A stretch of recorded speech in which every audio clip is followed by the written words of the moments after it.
한 해를 뒤돌아보면서 정말 금년 한 해는 힘든 한 해였습니다. 어려운 한 해였습니다. 이렇게 말하는 분들도 계실 것이고, 금년 한 해는 정말 좋은 한 해였습니다. 기쁨의 한 해였습니다. 이렇게 생각하는 분들도 계실 것입니다. 힘든 한 해였건, 어려운 한 해였건, 기쁨의 한 해였건, 좋은 한 해였건, 한 해는 지나갑니다. 그리고 우리에게 2014년이 다가오고 있습니다. 우리는 지나간 일에 집착하지 않고 늘 앞에 오는 새해를 준비하면서 새로운 마음과 새로운 각오로 늘 새로운 삶을 살 수 있는 이런 하나님의 종들 되어지시기를 바랍니다. 과거에만 집착하면 사람에겐 발전이 없습니다. 현재에만 안주해도 발전이 없습니다. 과거의 내 삶이 어떻건, 오늘 현재의 내 삶이 어떻건, 우리는 내일의 꿈과 비전을 가지고 하나님을 바라보면서, 하나님을 의지하면서 달려갈 수 있는 이런 믿음이 우리에게 있어지시기를 바랍니다. 오늘이 있기에 내일이 만들어지며, 내일이 있기에 모레가 만들어지며, 오늘을 어떻게 사느냐에 따라 우리 내일은 달라지게 되어 있습니다. 우린 늘 한 해 한 해 우리의 삶을 점검하면서 새롭게 맞이하는 새해에는 우리의 삶이 더 하나님의 은혜와 하나님의 사랑과 하나님의 축복을 누릴 수 있는 이런 한 해 한 해를 살아가시기를 바랍니다. 모기와 하루살이가 공중에서 만났습니다. 하루 종일 이곳을 돌아다닌 후에 날이 저물어 가자 내일이 있는 모기는 내일이 없는 하루살이에게 우리 내일 만나자는 말을 합니다. 모기는 내일이 있었기 때문에 내일의 꿈을 가졌을 것이고, 하루살이는 내일이 없기 때문에 그게 무슨 의미인지를 몰랐을 것입니다. 여러분, 내일이 있는 사람은 아무리 어두운 밤이 와도, 깜깜한 밤 절망의 밤이 와도 낙심치 않고 내일을 기다리며 내일을 준비합니다. 오늘을 포기하지 않습니다. 어두운 밤이 지나면 새날이 오기 때문입니다. 자살하는 사람들이 왜 자살을 하느냐? 심리학자들이 연구한 결과 내일이 없기 때문이다. 내일의 희망이 없기 때문에, 내일의 꿈이 없기 때문에, 더 살아봤자 아무런 희망도 아무런 꿈도 없기 때문에 여기가 내 인생이 끝이구나. 그래서 자살을 한다는 것입니다.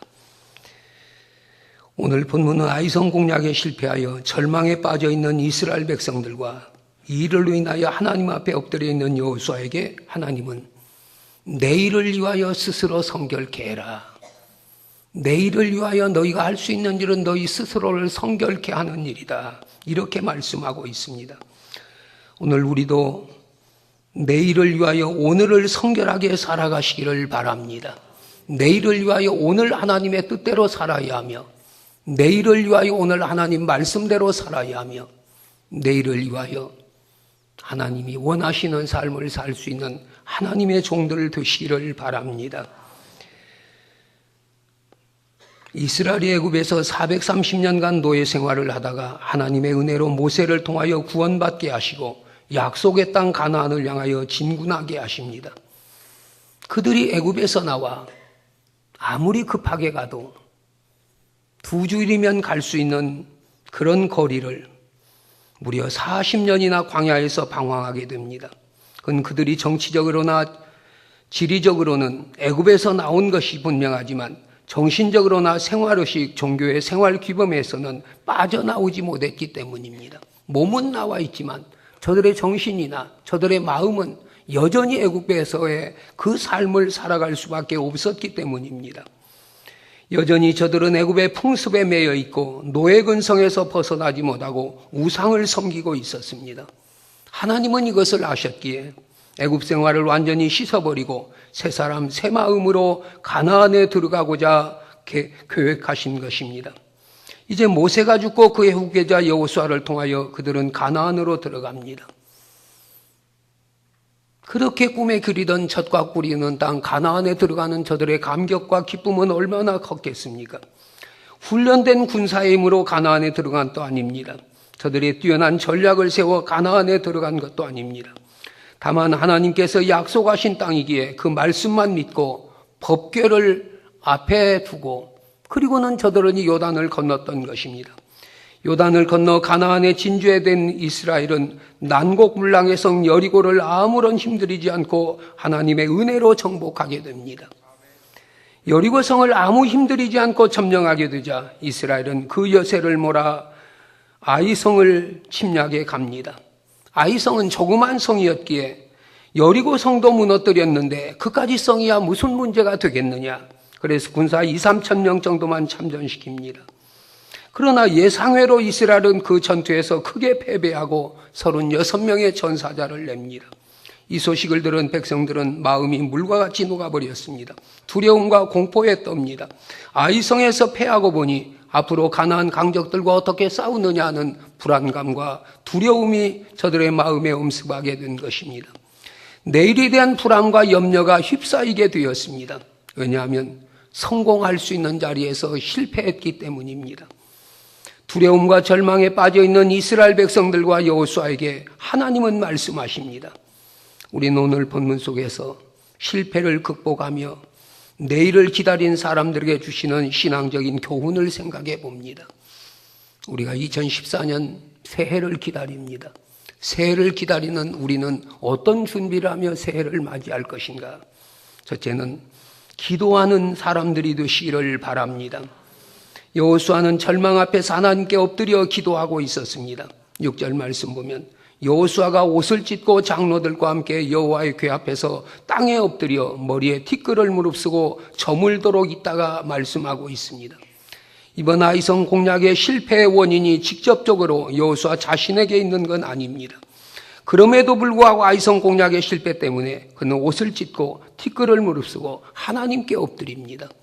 저들이 하나님께 회개할 때는 옷을 찢고 땅에 엎드려 티끌을 무릅쓰고 하나님 앞에 기도하는 그것이 저들의 관습이었습니다.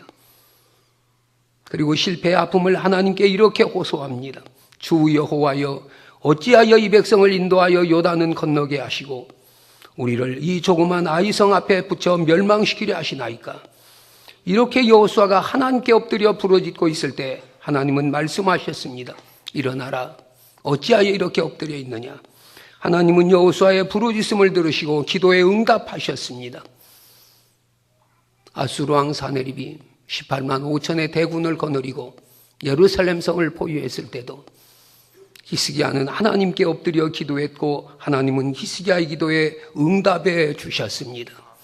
우리가 살아가는 삶의 자리에서 부닥치는 많은 삶의 문제들, 우리 힘으로 우리의 노력으로 우리의 방법으로 안 되는 문제들 앞에서 절망하거나 낙심하지 말고 하나님께 엎드려 우리도 기도하는 종들 되시기를 바랍니다. 2차 대전이 시작되었을 때 대영제국의 국민들은 깊은 절망과 패배의식에 사로잡혀 있었습니다.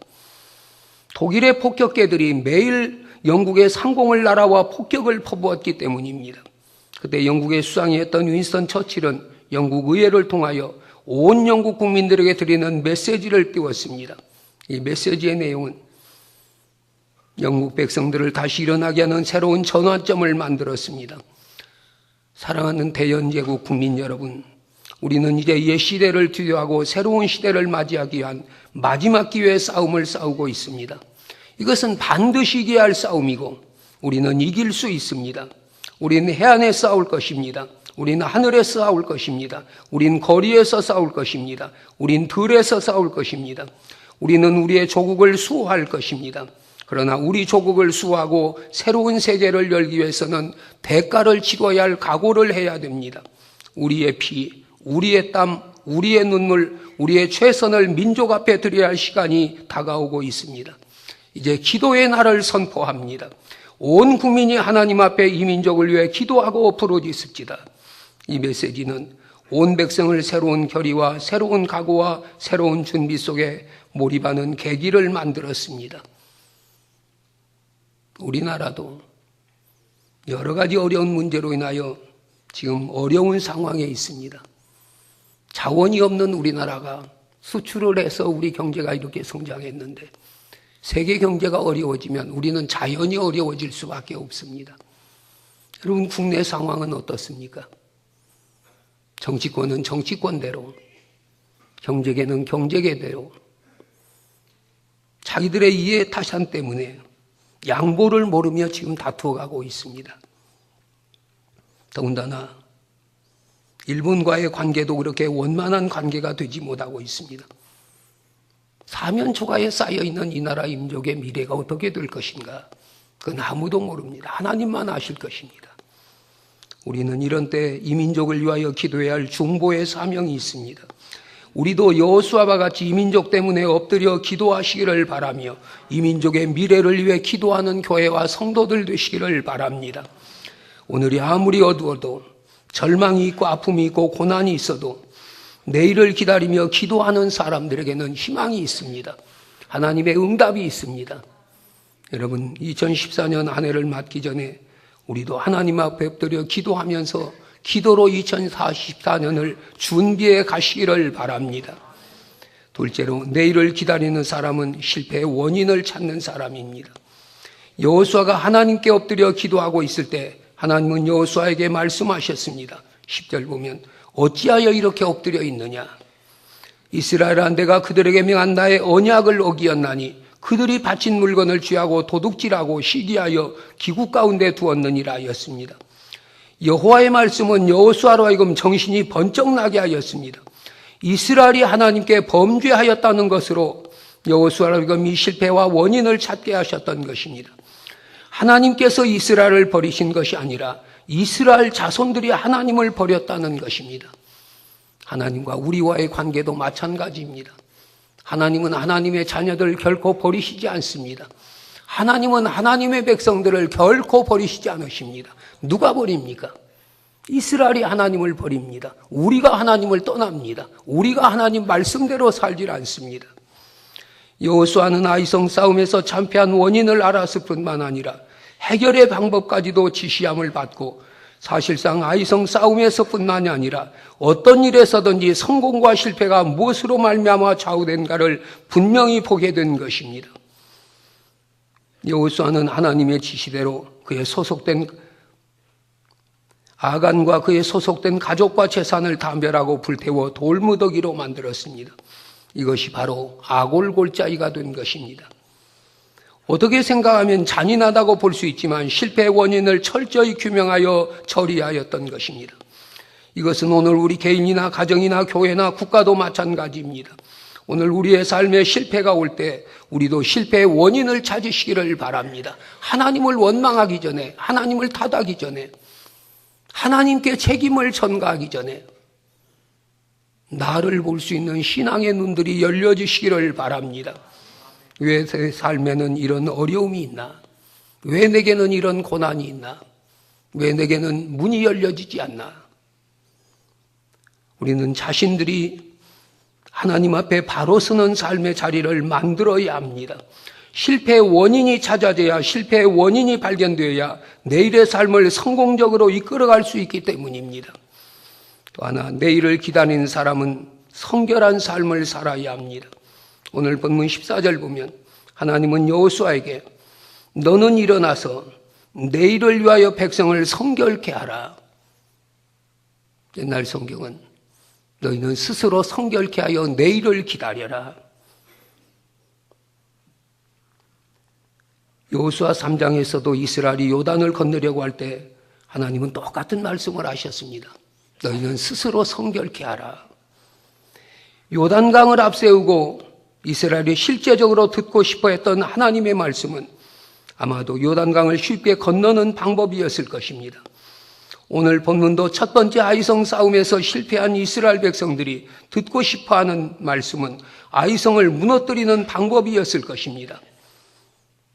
그러나 하나님은 우리가 관심 있어 부분에 대해서는 언급을 회피하시고 그 대신에 매우 엉뚱해 보이는 주문을 하십니다.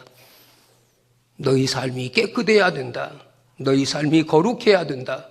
여러분 생각해 보세요. 성결한 삶이 강을 건너는 것과 무슨 상관이 있으며 깨끗한 삶이 아이성을 무너뜨리는 것과 무슨 상관이 있습니까? 이스라엘이 요단을 건너기 전, 가나안에 들어가기 전, 새로운 삶의 터전을 마련하기 전에 하나님께서 먼저 요구하신 것은 삶이 깨끗게 되는 것입니다. 왜 그렇습니까? 오늘 또 하나님은 깨끗한 그릇을 사용하시기 때문입니다. 우리는 우리의 경제 회복이 중요하지만 하나님은 이 민족이 하나님 앞에 바로 서기를 원하실 것입니다. 하나님은 더러운 그릇을 쓰실 수가 없습니다. 여러분, 우리가 새해를 맞기 전에 우리 자신을 돌이켜보면서 하나님 앞에 잘못된 것들을 회개하고 그리고 새해를 기다리시기를 바랍니다. 하나님은 때때로 우리의 삶이 실패를 통해서라도 성결케 되기를 바라십니다. 내 스스로 성결한 삶을 살지 못하는 것을, 버려야 될 것들을 버리지 못하는 것을 좌절과 실패를 통하여 끊어버리게 하십니다. 교만한 사람, 이기심이 강한 사람, 욕심에 사로잡힌 사람도 좌절과 실패의 시련을 통하여 겸손해지도록 만드십니다. 이것이 바로 역경입니다. 우리만으로 안 되는 일, 우리 노력으로 안 되는 일, 우린 되돌아보면서 하나님 앞에 내 자신이 하나님 앞에 바로 설 수 있는 믿음 가지시기를 바랍니다. 때로는 하나님이 손을 쓰셔서 우리로 하여금 정신을 차리게 만드십니다. 게으른 사람도 어려운 사건을 주어 부지런하게 만드십니다. 기도 안 하는 사람도 시련을 통하여 기도하게 만드십니다. 하나님께서는 좌절과 시련을 통하여 새로운 역사를 이루려 하십니다. 우리는 늘 스스로 자신을 성결케 하는 삶을 살아가시기를 바랍니다. 그러면 스스로 성결케 한다는 의미는 무엇입니까? 본래 이스라엘이 여리고를 점령할 때 무력으로 점령한 것이 아닙니다. 하나님의 말씀에 하루에 한 번씩 매일 한 바퀴를 돌고 일회째 되는 날 7바퀴를 돌라고 하십니다. 하나님의 말씀대로 저들이 했던 이 여리고성이 자연히 무너진 것입니다. 하나님의 말씀에 따른 것입니다. 이스라엘과 여리고의 전쟁은 하나님과 여리고의 전쟁이었습니다. 이 거룩한 전쟁에 이스라엘이 우리가 이겼다, 우리가 점령했다고 해서는 안 됩니다. 말씀에 순종만 한 것이었습니다. 그런데 아이성과의 전투에서는 이런 자세가 없었습니다. 스스로 이긴 줄 착각하고 군대 수를 줄여서 보내고 있습니다. 그러나 이 전쟁은 거룩한 전쟁이기에 물건을 도적질하고 그 전쟁에 이길 수가 없었습니다. 실제로 아간이라는 사람이 죄를 지었습니다. 외투 한 벌과 은 200세겔과 금 50세겔을 보고 탐이 나서 감추었습니다. 감춘 것이 죄가 되어 하나님께서 이 전쟁을 실패로 인도한 것입니다. 스스로 성결케 하라는 말씀의 의미는 우리 속에 있는 아간을 죽이라는 것입니다. 탐심을 죽이라는 것입니다. 이 아간의 의미는 무엇입니까? 아간은 탐심을 품은 사람입니다. 우리에게서 그 아간적 요소를 제하라는 것입니다. 하나님의 일을 하는 사람으로서 제일 위험한 요소는 탐심입니다. 여호수아가 아간이 죽기 전에 아간에게 왜 그러냐고 물었습니다. 아간은 금덩이 하나를 보고 탐이 나서 내가 취하였다고 했습니다. 오늘 또 참으로 육신의 정욕, 안목의 정욕, 이생의 자랑 때문에 넘어지는 사람들이 얼마나 많은지 모릅니다. 이 탐심을 우리 안에서 제하라는 것입니다. 왜? 탐심은 죄의 뿌리이기 때문입니다. 욕심이 잉태한 즉 죄를 낳고 죄가 장성한 즉 사망을 낳느니라. 여러분, 날마다 우리 마음을 성결케 하시기를 바랍니다. 깨끗게 하시기를 바랍니다. 하나님과 나 사이에 막힌 것이 없는, 하나님과 나 사이에 끊어지는 것이 없는, 그래서 그 하나님의 은혜가, 하나님의 사랑이, 하나님의 축복이 우리 삶 속에 늘 주어질 수 있는 이런 믿음의 삶을 살아가시기를 바랍니다. 성결한 마음에 주님이 함께 하십니다. 성결한 마음에 성령님이 역사하십니다. 스스로 성결케 하여 내일을 기다리라. 아이성의 실패로 이스라엘은 내일에 대한 두려움과 불안에 사로잡히게 되었습니다. 그러나 하나님은 내일을 기다리라, 내일을 기대하라고 말씀하십니다. 여러분, 내일은 우리의 날이 아닙니다. 오늘 우리가 불렀던 복음 찬송, 내일 일은 난 몰라요, 하루하루 살아요. 불행이나 요행함도 내 뜻대로 못해요. 여러분, 내일은 하나님이 예비하신 날입니다. 내일은 하나님의 손에 있습니다. 내가 내일을 줄 터이니 너는 스스로 성결케 하라. 승리의 요인이 하나님께 있으며 실패의 원인이 자신에게 있음을 보여주는 말씀입니다. 하나님은 스스로 성결케 하여 하나님을 의지하는 자들에게 내일을 보장해 주십니다. 여기 믿음의 사람의 이야기가 있습니다. 그는 정규적인 교육을 받을 수 없었던 가난한 가정에서 태어납니다. 초등학교조차 제대로 나올 수 없었던 그가 20살에 처음으로 사업을 시작했습니다만 보기 좋게 실패합니다. 23살에 주의회에 출마하여 보기 좋게 낙선합니다. 27살에 신경쇠약과 정신분열증으로 시달림을 받기도 합니다. 29살에 의회 의장직에 도전하지만 낙선하고 31살에 대통령 선거위원회에 도전했지만 낙선하고 34살에 국회의원에 낙선하고 37살에 처음으로 국회의원에 당선됐으나 39살에 또 낙선을 경험합니다. 46살에 상원의원에 출마했다가 낙선하고 47살에 부통령으로 출마했다가 낙선합니다. 49살에 또다시 상원의원에 출마했다가 낙선을 합니다. 하는 것마다 안 되는 사람이었습니다. 참으로 대단한 실패의 경력입니다. 그럼에도 불구하고는 좌절하지 않고 끊임없이 내일을 기대했습니다. 드디어 51살에 대통령에 출마해서 당선되었습니다. 그가 바로 미국의 16대 대통령 아브라함 링컨입니다. 하루아침에 이루어진 성공이 아닙니다. 많은 낙선과 실패를 거듭하고 대통령이 된 것입니다. 그는 그의 어머니가 가르쳐준 성경 구절 말씀을 늘 품에 안고 지녔습니다. 하나님을 사랑하는 자, 곧 그 뜻대로 부르심을 입은 자들에게는 모든 것이 합력하여 선을 이루느니라. 로마서 8장 28절 말씀이었습니다. 그가 실패할 때마다 마귀는 늘 그의 곁에 다가와 내 인생은 끝났다. 넌 안 되는 사람이다. 넌 뭘 해도 안 될 사람이다. 그렇게 속삭였다고 합니다. 그러나 하나님께서는 이 실패와 좌절을 딛고 일어서서 내일을 기다리라고 말씀하셨습니다. 그는 마귀의 말에 귀를 기울이지 않고 하나님의 말씀을 따라 마침내 큰 역사를 이루는 하나님의 사람이 되었던 것입니다. 스스로 성결케 하여 내일을 기다리라. 유명한 제갈공명은 화전을 계획해 놓고 이런 말을 했습니다. 진인사 대천명.